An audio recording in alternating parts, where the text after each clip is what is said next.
அஸ்ஸலாமு அலைக்கும் வரஹ்மத்துல்லாஹி வபரகாத்துஹு.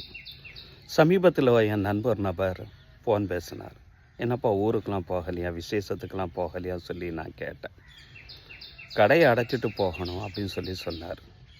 ஏன்பா வேலை ஆட்கள்லாம் இருக்கத்தானே செய்யுது, யாரை நம்பிட்டு நம்ம கடையை ஒப்படைச்சிட்டு போக முடியும்? எல்லாம் அப்படி தான் இருக்கிறாங்க. நம்ம இருக்கும்போதே நம்ம கண்ணை பொத்திட்டு மோசடித்தனம் பண்ணுறாங்க, நம்பிக்கை துரோகம் பண்ணுறாங்க.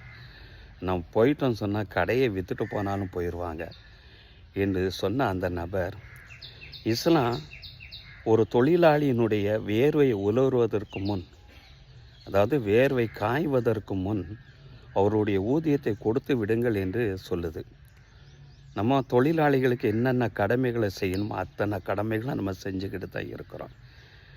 என்றாலும் கூட எத்தனை சிசிடிவி கேமரா வச்சாலும் அந்த கேமராவினுடைய கண்ணை கூட மறைச்சிட்டு மோசடித்தனம் பண்ணுறாங்க அப்படின்னு சொல்லி ரொம்ப வேதனைப்பட்டு சொன்னார். நபி ஸல்லல்லாஹு அலைஹி வஸல்லம் சொல்கிறாங்க, ஒரு தொழிலாளி ஒரு முதலாளிக்கு விசுவாசமாக இருந்து அவருக்குண்டான கடமைகளை சரிவர நிறைவேற்றினா அதற்கு 2 மடங்கு கூலிகள் உண்டு என்று நபி ஸல்லல்லாஹு அலைஹி வஸல்லம் சொல்கிறாங்க. எந்த அளவுக்கு உண்டான ஒரு பாக்கியம்! ஆனால் கூலி உண்டு என்று சொல்லக்கூடிய நபி ஸல்லல்லாஹு அலைஹி வஸல்லம் அதுக்கு மாற்றமாக நடந்தால் தண்டனை உண்டு என்று தான அர்த்தம்.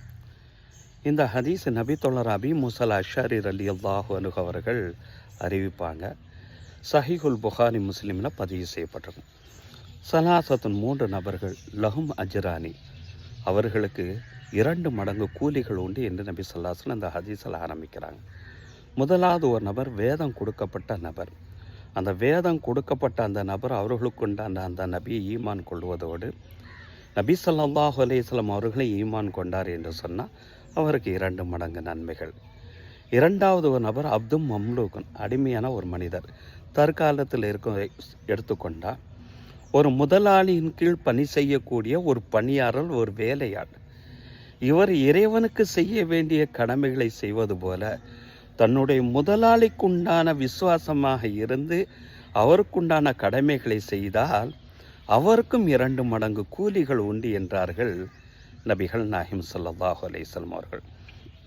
மூன்றாவதாக ஒரு நபர் ஒரு அடிமை பெண்ணை தத்தெடுத்து வளர்த்து ஆளாக்கி மார்க்கத்தை போதித்து கல்வியையும் போதித்து நல்ல முறையில் வளர்த்ததற்கு பின்னால் அந்த பெண்ணை உரிமையிட்டு ஒன்று திருமணம் செய்து கொள்ளக்கூடியவர் அல்லது பிற மனிதருக்கு திருமணம் செய்து வைக்கக்கூடிய அந்த நபர்.